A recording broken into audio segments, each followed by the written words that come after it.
I live in Montana. I've been here for 25 years, and I've seen the political battles that have went on regarding public access, recreation access to state lands. And right now, we do have the right to hunt and fish and recreate on state lands in Montana, but we have to pay a fee for it, unlike the federal lands where we do not have to pay a fee. And it was only because of a knockdown, drag-out political battle 20 years ago that we're able to. Prior to the legislative session, I think it was in 1995, if I remember right. It was my first dive into the political pool here in Montana. Prior to that, I think we have 7 million acres of state land here. You could not hunt it, you could not fish it, you could not camp on it. And we went to the legislature, and it became a very big, mean battle. And what came of it was the state land board realized that if they could charge a fee for us to go on those lands, that they would raise more money. And that money is earmarked for our schools. So the end result was that we now in Montana, by paying our fee, we can hunt and fish and hike on state lands. Our 30 million acres of federal lands of BLM and Forest Service, we don't have to pay a fee. And we have further restrictions on our state lands in Montana. In this last legislative session, just last year, we finally got it changed to, we would only be able to camp for 3 days on state lands. Now we can camp for 14 days. But we still must camp near the nearest access site. Imagine that. We have to camp at the nearest access point to those state lands. Well, if 30 million acres of federal BLM and Forest Service lands became state lands and we had to camp near the closest access site,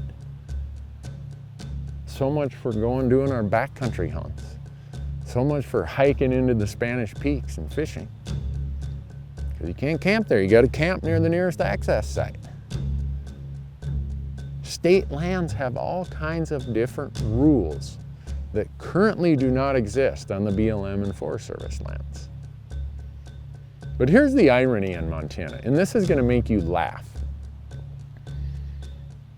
2 legislative sessions ago, it was the legislative session of 2013 and even the legislative session of 2011, where the far fringe of the Montana legislature introduced bills called no net gain bills. And those bills said the state of Montana can have no net gain in public lands because we cannot manage what we already have. Okay, I don't agree with that, but that was their premise. And then along came a bunch of dark money folks with big checkbooks who said, we'd really like your state agency, your state land board, to take over the federal lands. And now, these same legislators who said the state could not manage the 7 million acres they already own, introduced 20-some bills to say, oh, the state should now take over the 30 million acres of federal lands. Really? Something happened in the prior 2 years, I guess. Because back when it was cool and no one was paying them any money to take the position of increasing state lands, up until that time it was no net gain. The state can't handle what it already has. I mean, if that doesn't make you laugh out loud when you think about the hypocrisy of that. But they are hoping that nobody calls them out on it. They're hoping that people forget. Well, I don't forget. Because you politicians take every opportunity you can to hand it to the hunters. And we have good memories. We remember when you were passing bills that said no increase in public lands.